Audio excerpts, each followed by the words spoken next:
A good military dog could find a man.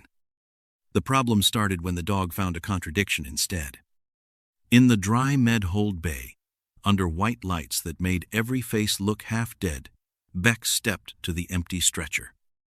She worked the dry vinyl surface with her nose. Elias Crow watched the dog, not the status board. The tag tied to the rail said the man had been cleared. The man himself was nowhere on it. Beck's moved to the rubber wheels. She followed the faint wheel path cut through dust and fine grit near the legs. Then she lifted her head and checked Crow. Not a bark, not a sit, is less than #0. 3# is greater than not a pull into track. She simply stopped, tail low, breath steady, unfinished. The silence after it felt louder than the radio traffic outside the bay. Crow looked from the empty stretcher to the cot angled toward the vestibule door. 2 transfer men had already put their hands on the rails. A third man stood near the exit, blocking more space than he needed. Tomas Ren came in behind them in a pale contractor shirt. His face was arranged into that calm look men used when pressure needed to pass as procedure. "We need that bay clear," Ren said. "Passenger is processed." Crow did not move right away. He let the room speak first. Rooms usually did if a man stopped bullying them with assumptions. Rubber stretcher wheels ticked over dry seams beyond the curtain line. A plastic water bottle cracked under somebody's boot. The empty stretcher gave off dry rubber and old disinfectant. Not enough to turn the place into a hospital. Just enough to make it feel clean for people still dirty with fear. Bex glanced back at the wheel path. Then at Crow's left hand. She was waiting for a decision he had not made. She had been useful in worse places. Is less than #0. 4# is greater than. She had also been wrong in places that punished confidence fast. Crow kept that part close. "Where is the body?" he asked. Ren's expression did not change. "Cleared for movement," Ren said. "Not what I asked." Crow looked past him. The covered shape on the moving cot was not yet at the door. But the brake was off. One medic had found sudden interest in a strap that did not need tightening. Little things. Human things. They were usually where the rot got careless. The bay heard the question before Ren answered it. A medic stopped mid-pull. Is less than #0. 3# is greater than 1. Transferman looked over, then looked away. Which was its own small confession, useless but honest. Crow had no authority to freeze the corridor. Hundreds were stacked outside the wire. They were waiting for a way out of heat, fear, and whatever came next across the strait. One former Tier 1 dog handler getting a bad feeling did not outrank an evacuation lane. He knew it. Ren knew it better. "You want to delay a cleared passenger over a dog that did not alert?" Ren asked, louder now. "Just enough for the room. Put the dog on trial. Make the operator sound sentimental. Is less than #0. 3# is greater than. Neat little trick." Crow scratched once at Bex's collar. "Not a command. Just contact. I want the living man matched to the stretcher that carried him." Ren stepped closer. "We do not have time for theater." "Then skip the theater and show me the man." The wheel brake on the covered transfer cot snapped loose with a sharp crack. The sound cut through the bay like a dropped round. No one saluted Crow. No one cleared the lane for him. A few people respected him enough to look uncomfortable, which had all the tactical value of an empty canteen. Is less than #0. 4# is greater than. Beck stayed beside his boot, quiet, still not giving him the clean finish he wanted. If she had committed, he could have used it. If she had ignored the stretcher, he could have hated himself later. He could have let the transfer pass. Instead, she had given him doubt with teeth and no paperwork. Ren turned and signaled with 2 fingers. The cot started moving again. The covered man, whoever he was, rolled toward the vestibule under a blanket folded too tight across the chest. Crow saw the dust kick under the wheels. He saw the cot angled cleanly toward the exit, not the holding line, is less than #0. 5# is greater than he saw Ren watching him, not the patient. Because Ren already knew where the patient was going. Beck's ears tilted toward the movement. Crow stepped out from the empty stretcher and into the path. Late enough to be called obstruction. Early enough to matter.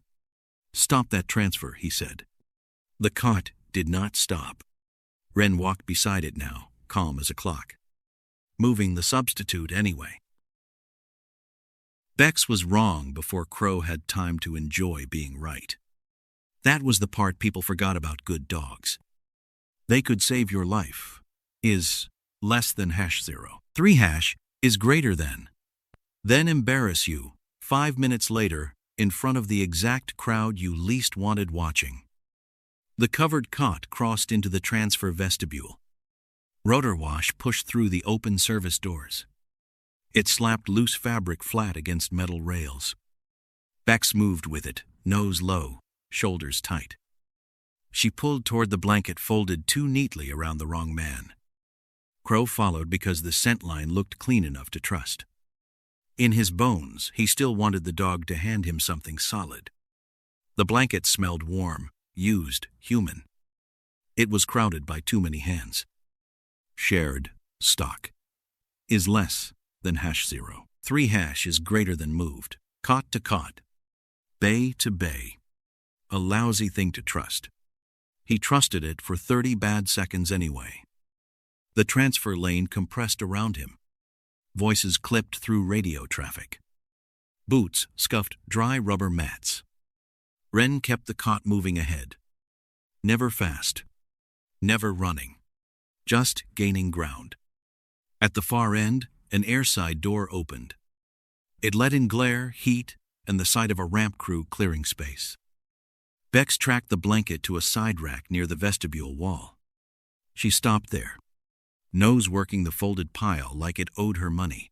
Is less than #0. 4# is greater than. Crow felt the mistake land, before anyone said a word. The rack held 3 blankets, maybe 4. All the same faded tan. All carrying the ghosts of strangers who had been wrapped, shifted, sweated through, and moved on. Shared blanket contamination. Simple, ugly, and enough to cut his legs out from under him. A young medic saw it too. His mouth opened, then closed. Smart kid. Cowardly, but smart. Ren glanced back over his shoulder with a mildness that made Crow want to break something cheaper than a face. "You done?" Ren asked. Crow did not answer. Is less than #0. 4# is greater than. He looked toward the cot. It was already 10 yards farther down the lane. Then 12. Closer to the airside doors. Closer to the aircraft route. Closer to becoming somebody else's official problem. A crewman outside lifted one hand to signal for the path to stay open. Bex lifted her head from the blanket pile and looked back at Crow. No apology. No wisdom. Just a working animal waiting for the next human error. "That is not the right man," Nur Haddad said from Crow's left. She had come in quiet, which meant she had learned around soldiers. It is less than #0. 4# is greater than, or survived enough offices to know noise was a tax. Nur did not look at Bex. She looked at the covered man's wrist. At the angle of his head, under the blanket. At the way one transfer aide kept blocking the face from the vestibule light. "You know him?" Crow asked. "No." She moved with him, sharp and controlled. "That is the problem. The band is being treated like the person. The name I heard does not fit the movement. Language. Not enough. Not proof. Good. People who knew what they did not have were rare animals." Nur, cut closer to the cot. Is less than #0. 4# is greater than. But Ren's second man drifted into her path with a clipboard and a blank face. The cot rolled another few yards. Ren had bought time with Crow's mistake. Worse, he had bought an audience. The cheapest weapon in any crowded corridor. 2 medics watched Crow like he had dragged a dog into a card trick and lost the queen. Outside, aircraft noise rose and fell. Patient as a saw. Captain Avery Locke arrived with a radio pressed to one ear. No comfort anywhere on her face. She was sunburned along the jaw. Tired, around the eyes. Is less than #0. 3 is greater than, still looking like the only person in the vestibule who could make a no sound, like a door closing. Crow, she said. Tell me this is more than a contaminated blanket. It started before the blanket. That is not an answer. No, Crow said. It is a problem. Ren spread one hand, polite as church. Captain, the corridor is already slipping.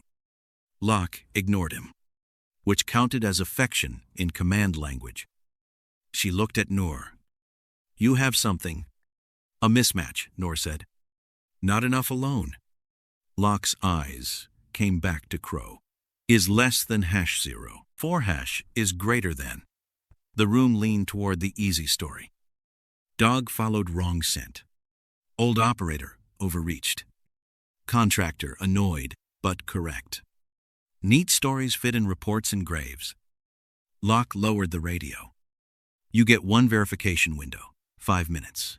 You miss, I write obstruction into the log myself, and your word gets lighter for the rest of this corridor. Ren smiled without showing teeth. The airside door opened wider. The cot kept moving toward it. Locke pointed once. Go.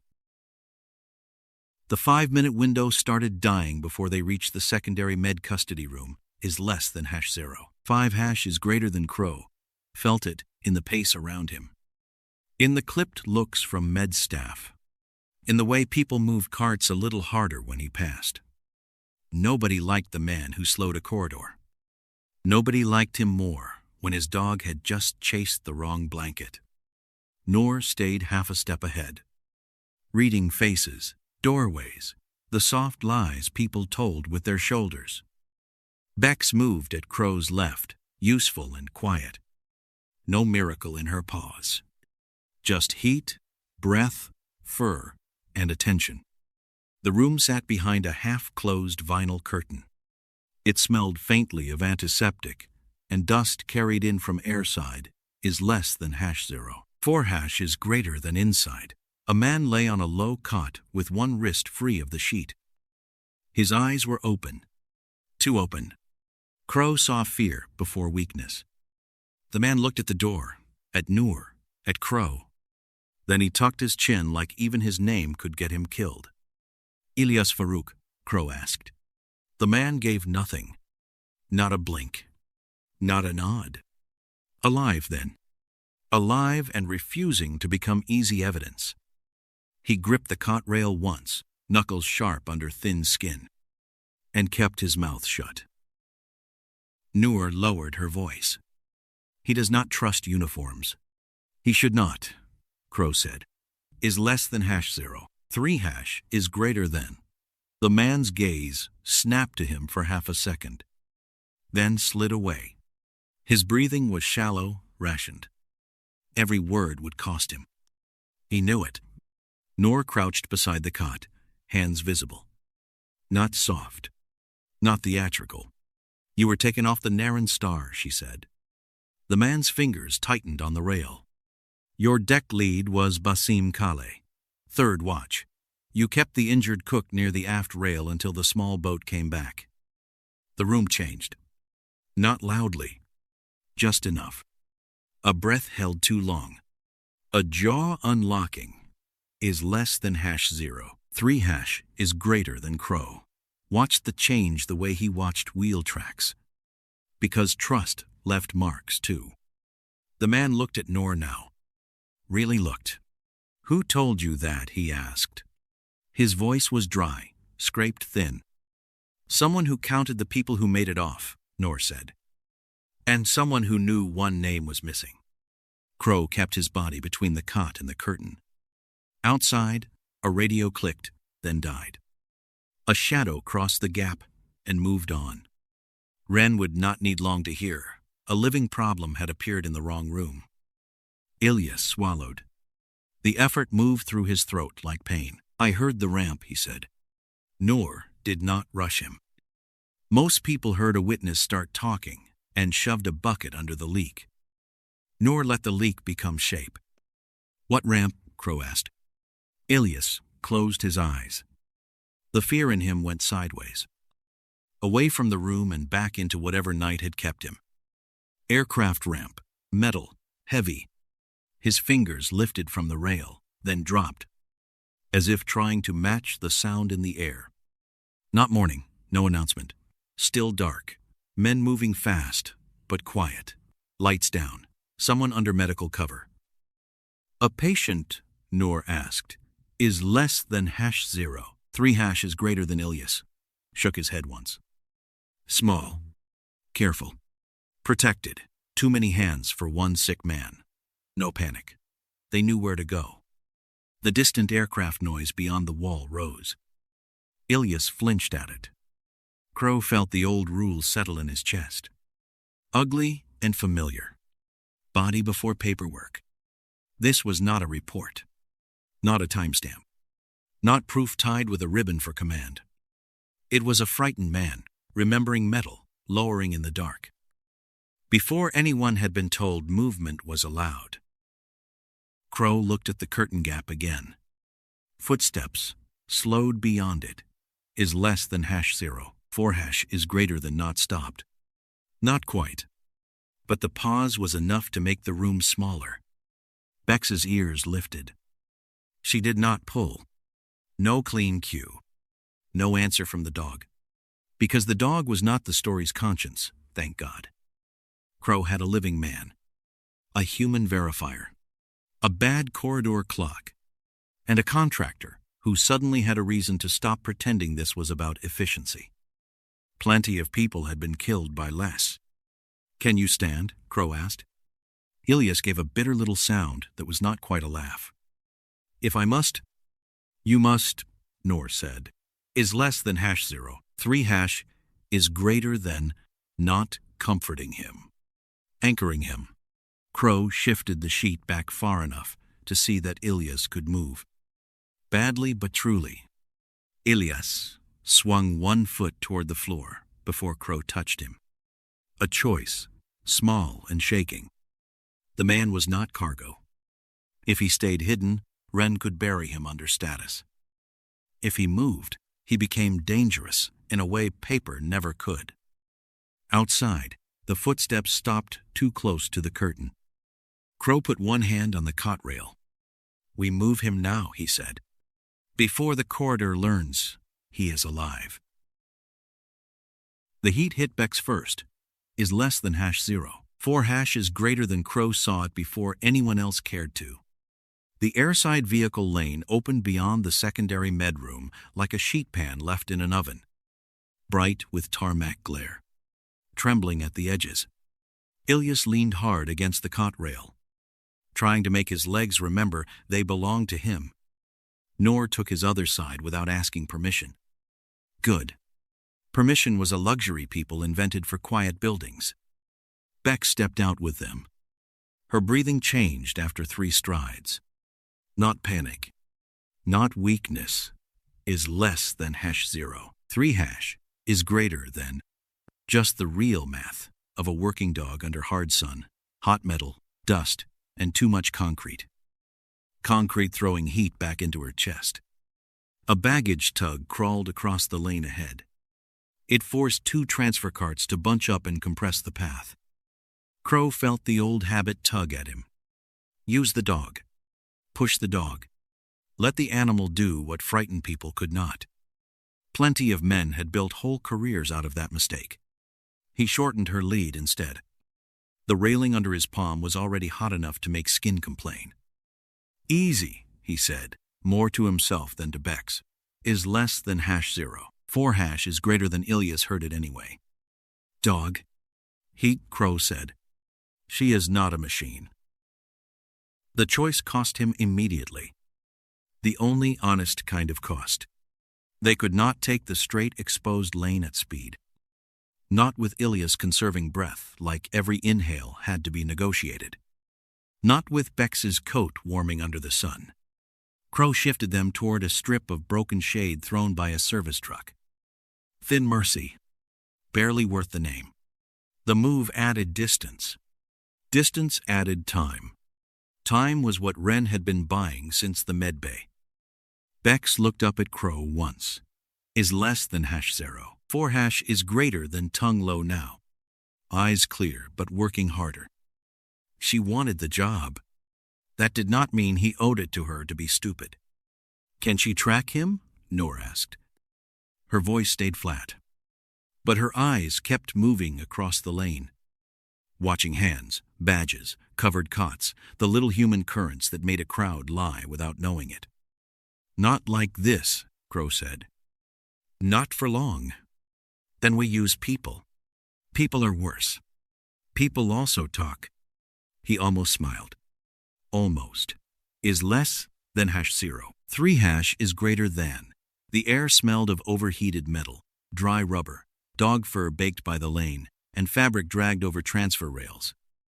Rotor wash kicked grit against his boots and turned every mouth dry. Ren used the delay exactly the way Crow expected. Faster than Crow liked.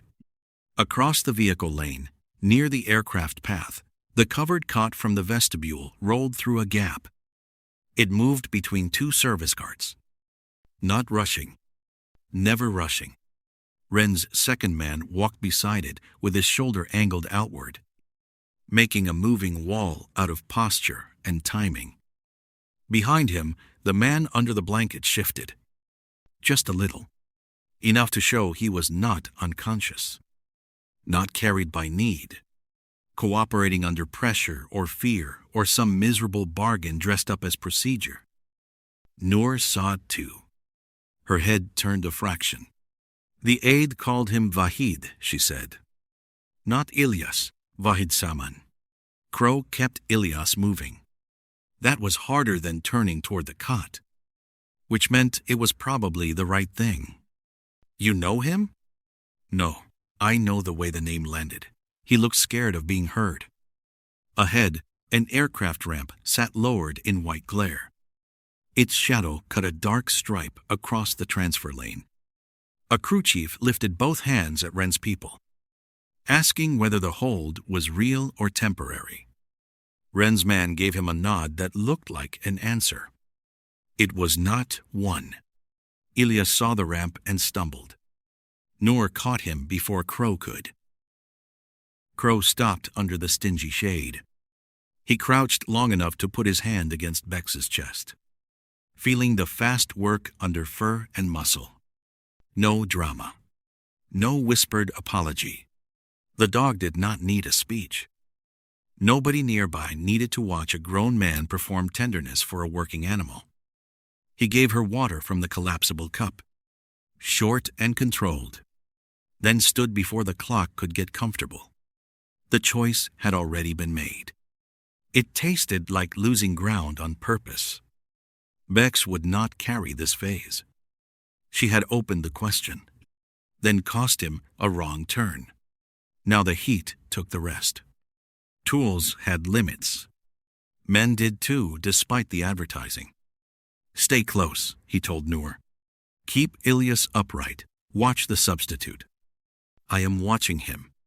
She pointed with 2 fingers, low against her thigh. Not at the aircraft. At the man moving toward it. The blanket had slipped near the face. For 1 second, Crow saw dark eyes turn back toward the corridor instead of the ramp. Fearful. Guilty. Human. Ren's man tugged the blanket higher. He pushed the cot into the aircraft lane. Vahid looked less like a thief up close. More like a man shoved into someone else's life and told to breathe quietly. Villains were cleaner. You could stop them and feel righteous for 3 whole seconds before the next problem arrived. Noor moved first, cutting across the cargo staging edge. Stacked transfer crates made a crooked corridor toward the aircraft lane. Crow kept Ilyas behind his left shoulder. Beck stayed tight on the short lead. The dog was still hot, still watching, not carrying this one. The cot with Vahid rolled ahead under warm fabric that smelled of bodies and sun. One of Ren's men pulled the blanket higher, but Noor had already seen enough. "Vahid Saman," she said, not loud. The name hit him like a hand on the back of the neck. The man under the blanket stiffened. Crow saw the wristband then, bright against sweat-dark skin, visible and useless by itself. A band could lie. A shaking hand usually did not lie well. Vahid's fingers curled under the fabric. The corridor kept moving around them. Wheels ticking. Voices clipped. Footsteps closing from behind. A forklift beeped somewhere beyond the crates. Backing up, forcing the lane to pinch tighter. The aircraft noise kept rising outside, big and patient, like the world had already voted. Noor stepped beside the cot and matched its pace. She forced the question to move with them. Smart. A confession chair was for television and people who had time to waste. "Whose band is that?" she asked. Vahid stared straight up at the hangar roof. "Mine. Batley. Too fast. Too flat. Too afraid of being heard." Crow saw Ren's second man angle closer. Shoulder first. Pretending to clear space. Another contractor drifted near the gap back to Ilyas. Eyes up. Hands relaxed. Acting like a man looking for shade. Behind Crow, Ilyas sucked air through his teeth, trying to stay upright. "Noor," Crow said. "Warning, not order." She ignored the part worth ignoring. "Look at me," she told Vahid. "You know what happens when they put you on that aircraft under the wrong name." His eyes cut to her. Wet at the rims. Not heroic. Not evil. Just trapped. The wristband rubbed against the cot rail as the fabric dragged over his chest. "My family was not on the list," he said. "Not today." "Who promised they would be?" Noor asked. His mouth moved before sound came. A transfer cart banged somewhere behind them. All three of Ren's men seemed to hear the silence. Crow watched their hands, their feet, the angles they chose. Vahid swallowed and tried again. "They said if I wore it, if I moved now, my wife and boys would get the next priority group. They said the man was gone anyway." Crow felt the words land in the hot space between bodies. Not a mastermind. Not a snake. A desperate father with a stolen band and a bargain ugly enough to look practical from a distance. Systems liked that kind of bargain. Made a person dirty. Then used the dirt as proof he deserved it. Noor leaned closer, still walking. "Who said it?" Vahid's hands shook under the blanket. "Contractor men, not names. They knew my boys. They knew where they were waiting." Ren's second man stopped pretending. He reached for the cot rail. Another man came in from the cargo stacks, cutting off Noor's outside line. The route narrowed to hot metal, fabric, wheels, breath. Crow shifted Ilyas back a half step. He felt the whole problem change shape. Vahid was not the answer, but he had become part of the answer. If Crow treated him like an enemy, the truth would eat another victim on the way out. Ren had made compassion expensive. Efficient little monster of an idea. "Noor," Crow said, "keep him talking." "I am trying to keep him present," she said. Better than talking. Present mattered. Present could survive pressure. Present could break a false transfer if it lived long enough. Vahid's eyes moved from Noor to Crow, then past them toward the aircraft ramp. "If I stay, they lose their chance. If you go," Crow said, "Ilyas disappears." Vahid flinched at the name. The lie had a center. Beck gave one low breath beside Crow's boot. More heat than warning. He did not ask more of her. Ren appeared beyond the cargo stacks. Walking fast now, calm gone thin at the edges. His men moved with him. One drifted between Crow and the lane, back to Ilyas's safest path. Another blocked the service gap that led away from the aircraft. A cot wheel clipped a crate corner and stuttered, then kept rolling. No speeches. No threats dressed up pretty. Just geometry, the oldest language of force. Crow saw it a beat too late. He hated himself for the delay. Ren had not come for Vahid first. He had cut the route toward Ilyas. Geometry did not negotiate. Not anymore. Ren's people went for Noor because they understood the room better than most honest men did. Ilyas was the body. Vahid was the lie. But Noor was the bridge between them. Break the bridge, and the whole thing fell back into categories. Cleared. Pending. Misidentified. Moved. Gone. The service corridor narrowed between cargo stacks and a transfer choke point. Airside dust rode in under the doors. It settled on everything with the patience of a second skin. Crow saw one man peel off toward Ilyas. Another slide toward Noor. A third stay near Vahid's cot, like he was guarding cargo instead of a terrified father. Noor saw it too. She did not retreat. Useful people had a nasty habit of staying useful right up to the second someone decided to remove them. "Crow," she said. Not afraid. Just measuring. Beck's shifted beside his leg. Heat heavy, but alert. Her breath rough in the tight air. Crow shortened the lead without turning it into a prayer. The dog could make a second. Maybe two. Not a miracle. Miracles were bad planning with nicer lighting. The corridor smelled of hot rubber, old fabric, and fear squeezed dry. A cot wheel hit a seam and jerked Vahid forward hard enough to make him grab the rail. The first man reached Noor with an open palm and a polite lie already forming. "Ma'am, step clear." He put his body between her and Vahid before the last word landed. Noor moved around him, small and sharp, keeping Vahid in sight. "No," she said. One syllable. Worth more than a speech. Crow moved Ilyas back against the cargo stack. He felt the witness sag and catch himself. The corridor squeezed harder.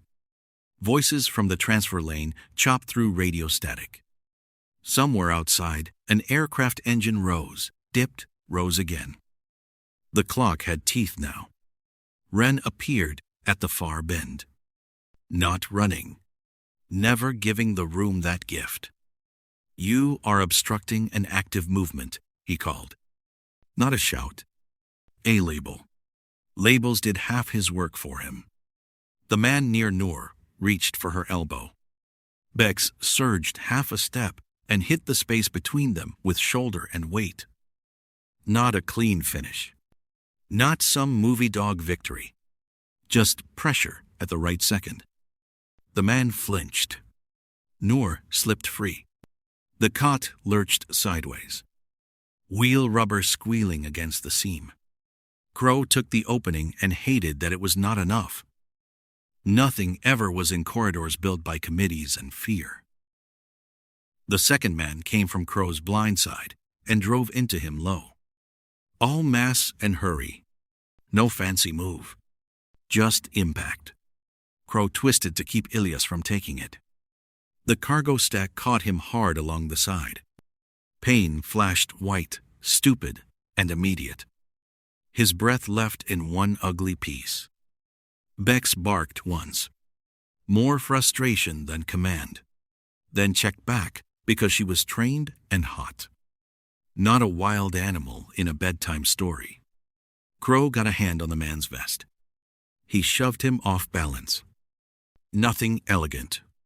Nothing worth teaching. Just enough to buy Noor another yard. His side burned when he moved. Information. Terribly information. But still information. Noor had Vahid half sitting now. One hand on his wristband, the other braced against the cot rail. "Tell him," she said. Vahid looked like he might fold in on himself. Ren's men heard her and pushed harder. Crow stepped into the choke point anyway.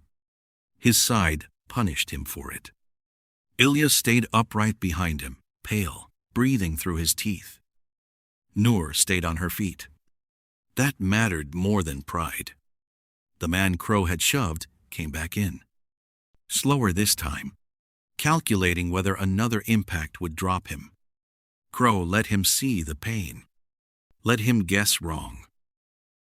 Locke's voice cracked through the radio at Crow's shoulder. Flat and angry in the tired way of someone spending lives by the minute. Status. Crow pressed the transmit key with 2 fingers, because the rest of him was busy staying vertical. Noor was targeted, witness alive, substitute present. I need 1 aircraft held. Static chewed the line. Then Locke said, negative on full stop. Did not ask for full stop. Ren was closer now. Face tight. His men regrouping around the choke point. Locke breathed once over the channel. Crow could hear people talking behind her. Some other lane. Some other group about to pay for his 5 minutes. There was always another group. Hero stories skipped that part. Probably for morale and merchandising. 1 aircraft, Locke said. 1 hold. You push another evacuee sequence back, and I put your name on the delay. Use pen, Crow said. Not pencil. Cute. Move. The line cut. Noor looked at him over Vahid's cot. Ilyas leaned against the cargo stack. Still visible. Still alive. Beck stood panting between heat and duty. Crow put 1 hand to his side. He turned toward the aircraft lane. 1 aircraft. 1 chance. Now. The aircraft hold did not look like mercy. It looked like 1 ramp under white glare. 1 crew waiting with bad patience. And a line of evacuees stalled behind a rope. A rope that suddenly mattered more than half the flags in the hub. Crow came out of the choke point with Ilyas on his left. Noor stayed close to Vahid's cot. Beck panted low beside his leg. His side hurt with every step. Not in a heroic way. More like a tax collected by bone and muscle. Payable immediately. The ramp shadow cut across the transfer lane. Dark against the bright tarmac. Everybody near it seemed to understand the same nasty little equation. 1 aircraft. 2 identities. 3 living pieces that had to stay standing long enough to mean anything. Vahid saw the aircraft and went pale under the heat. Ilyas saw the same ramp. He slowed until Crow had to brace him with a hand. A custody strip had been marked beside the ramp marshal. A rectangle of tape and hard looks. It could become safety or another trap, depending on who crossed it first. Keep moving, Crow said. Ilyas looked at the ramp, then at the cot, then at the open lane ahead. Air shoved dry dust against their boots. The hold was already angering people behind them. Anger traveled fast in a line of frightened families. No, Ilyas said. His voice was thin, but it did not break. They must see me. Crow almost told him no. Reflex, mostly. Protect the witness. Keep him shielded. Move him where the system could not grind him flat. But Ilyas was not a package. Treating him like one was how this mess had started. So Crow shifted his grip, not pulling him back, just keeping him from falling When the heat came up off the concrete, Ilyas stepped out from beside the cargo stack into the visible transfer lane. The motion was small. It changed the air anyway. People looked. That was the point. Noor saw it and moved with him. Her voice was sharp enough to cut through engine noise. "Elias Farouk," she said. "Crew of the Naren Star, Basim Khaleh's third watch." Ilyas nodded once, breath tight. Across from them, Vahid looked at his own wristband like it had become a live thing. The band carried the wrong official truth. Clean and bright. Almost convincing. Almost. Noor kept one hand close to Vahid's cot rail, not touching him yet, making sure he stayed in the same story as Ilyas. Ren's face flattened when he saw Ilyas in the open. Not anger first. Calculation. Crow knew the look. Cover was gone. Now Ren had to choose how ugly he was willing to be in front of witnesses. Locke's voice cut through the radio, buried under aircraft noise. "Crow, I am holding one aircraft, not shutting down the lane." "Copy. Do not ask me twice." "Was not planning on living that long," he said. Noor shot him a look that said, "Timing, really." "Fair enough." Vahid's cot stopped half in the ramp shadow, half in the glare. His hands shook against the blanket. He could have kept quiet. He could have let the band do its lying and rolled forward into another man's space. Maybe his wife and boys would get moved. Maybe they would not. People built hope out of worse materials every day. Because the alternative was sitting still and admitting the world had no decent clerk on duty. "Vahid," Noor said, softer now, which somehow made it harder. "If you go under that name, he disappears." Vahid looked toward the aircraft, then back down the lane, where families waited behind heat and rope and bad promises. "They said my boys would be next," he whispered. "Who said it?" Crow asked. Vahid did not answer. His eyes slid to Ren. The look was quick, ashamed, and sharp enough to cut the scene open. The proof chain trembled but held. Barely. The little look did it. Not proof by itself. Not even close. But enough to strip the paint off the moment. Ren stepped forward. Two of his men shifted with him. Locke's perimeter team watched from the edge, waiting for a reason clean enough to touch. Everyone wanted clean reasons. The ramp hummed under aircraft power. Hot metal breathed against Crow's face. Beck stood with her ears lifted and her tongue low. Wanting work. Carrying heat. Crow kept her close. Not yet. Not this way. Ilyas straightened as much as his body allowed. He stayed in the open. "That man is not me," he said. Quiet. Plain. The words crossed the lane better than a shout. A few heads turned near the rope. A crewman stopped pretending not to listen. Ren's polite mask finally tore at one corner. "This movement is cleared," he said. But he was already moving. Words had failed. Men like Ren always had a next language. Crow tried to step across him. His injured side pulled tight. Just enough delay to matter. Ren crossed the ramp shadow. He reached past Crow's bad angle and clamped both hands onto Elias Farouk. Ren's hands closed on Ilyas. The ramp turned into a funnel. Heat. Aircraft noise. Metal underfoot. Bodies trying to decide what counted as official. Before the aircraft took the decision away from them, Ilyas bent under Ren's grip. But he did not disappear behind him. That mattered. Crow saw the proof chain in pieces. Not as an idea. As bodies placed badly in a loud open space. Ilyas visible. Nor near Vahid. Vahid shaking on the cot. Beck's panting beside Crow, hot and ready for a job she could not be allowed to finish for everyone. Crow's injured side locked when he turned. Pain stole half a breath. It reminded him, helpfully, that he was not 28 and bulletproof. Whatever dumb little myth people like to tape onto men with old unit histories. Ren pulled Ilyas toward the ramp edge, using pressure that looked like escort if viewed by someone paid not to look hard. "He is unstable," Ren said. "He is being removed for safety." Nice label. Terribly lie. A ramp crewman hesitated with one hand on the rail. He took half a step back, then remembered everyone was watching him and stayed.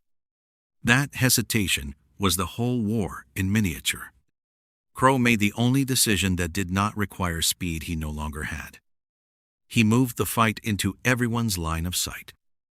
Hidden movement had been Ren's weapon from the start. He stepped sideways, not chasing Ren, blocking the clean angle to the aircraft instead. His side burned. It kept him honest. "Noor," he called. "Keep Vahid here." Noor already had one hand on the cot rail. Her body stayed between Vahid and the service lane. Ren's man reached across her for the handle. She planted her foot against the wheelbase and leaned in. All stillness and spite. "You move him, you move me too," she said. Vahid stared at the open gap behind him. He could still run. Not well. Not far. But enough to break the chain. Crow saw the thought go through him. Saw shame follow it. Saw a father doing math no father should have to do, while strangers judged the arithmetic. The aircraft noise climbed until voices had to sharpen around it. Beck's surged at the tension. Crow let her have a second. Not a command. Not a takedown. He gave her slack and body space. She hit the gap with weight and sound, shoulder driving air between Ren's men and Noor. They flinched because animals made people honest in the body before the brain could lie about it. 2 seconds. Maybe 3. The ramp rail rang when one man bumped it. That was all she had. That was all Crow needed if the humans stopped being cowards on schedule. Ilyas used the seconds first. He did not fight Ren like a hero. He stayed visible, grabbing the hot railing with one hand, refusing to be folded behind Ren's shoulder. His breath came thin and ugly. Noor used the next second.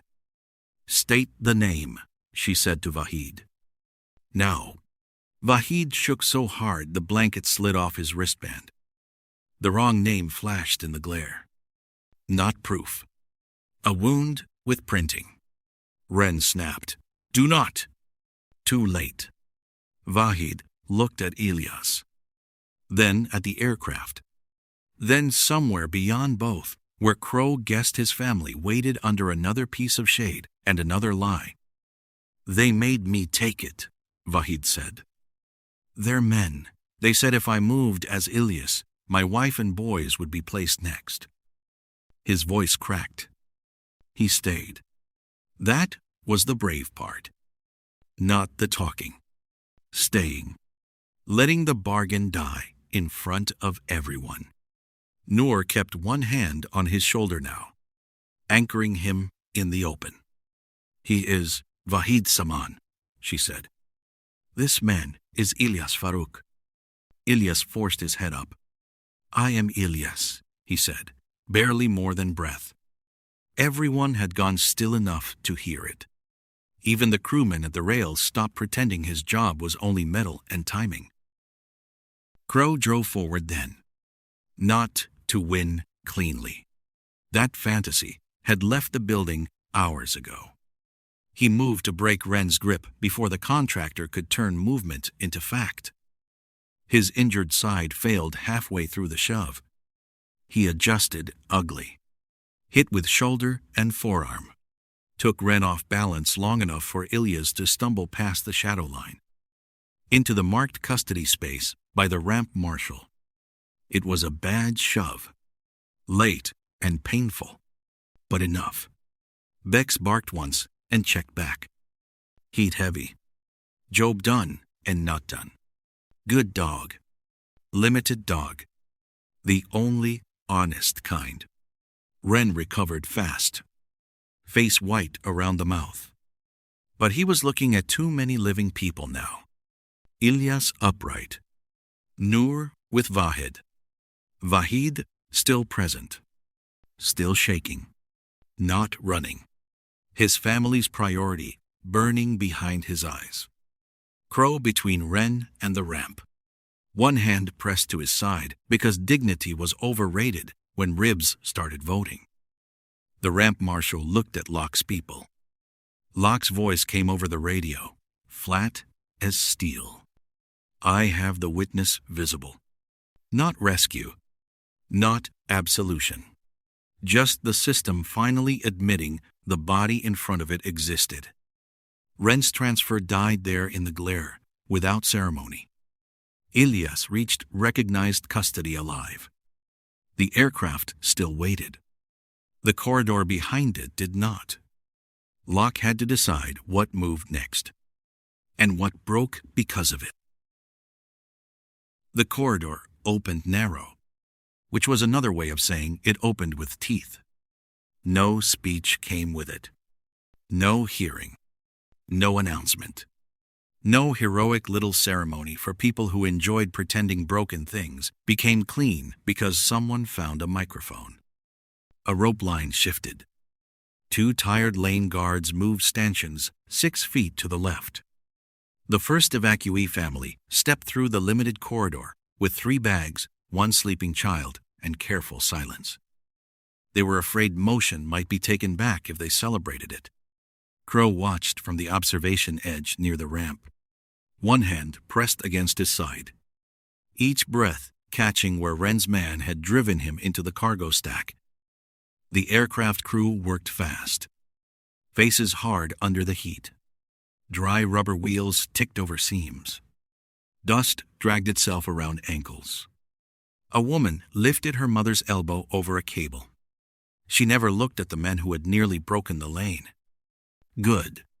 Looking wasted time. Locke stood 20 yards away with a radio at her mouth. No softness anywhere on her. Limited lane, she said, over the open channel. Witness protected. Contractor access suspended at ramp and transfer control. Not solved. Not forgiven. Just moving. Ilyas sat inside the marked custody shade with a guard near him. Noor stayed close enough to keep him from becoming a category again. Alive. That was the word Crow kept returning to. Probably because it was the only one the system had not managed to ruin yet. Ilyas did not look victorious. He looked exhausted, hollowed by heat and memory. A man who had survived being noticed. Vahid remained on his cot near the lane edge. Wristband removed, but not erased, from anyone's mind. His eyes followed every family that passed. When a group with 2 boys moved through under someone else's priority, his face did something small and awful. He stayed anyway. No medal for that. No instant reward. Just the bill for telling the truth. Noor kept one hand on the cot rail, not holding him prisoner, just keeping him present when absence would have been easier. Ren stood beyond the ramp line with 2 security escorts between him and the aircraft. Access badge turned inward. Hands empty. He did not confess. He did not shout. Men like him rarely wasted energy on theater after they lost the useful part of it. He only watched the corridor move without him. That was probably the deepest insult available. A handler came for Beck's after Locke's second call. Not as punishment. Not as a tender little dog moment for weak hearts and cheap music. But because the lane was still too hot. She had already given more than sense allowed. Crow passed the lead over. He felt Beck's fur warm against his fingers.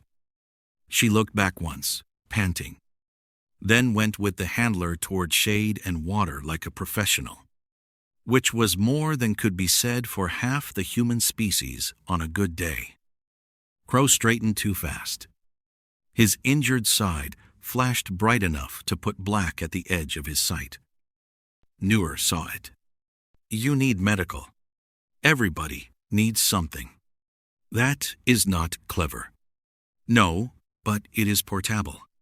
She gave him the look again, the one with no patience and some concern hidden badly under it.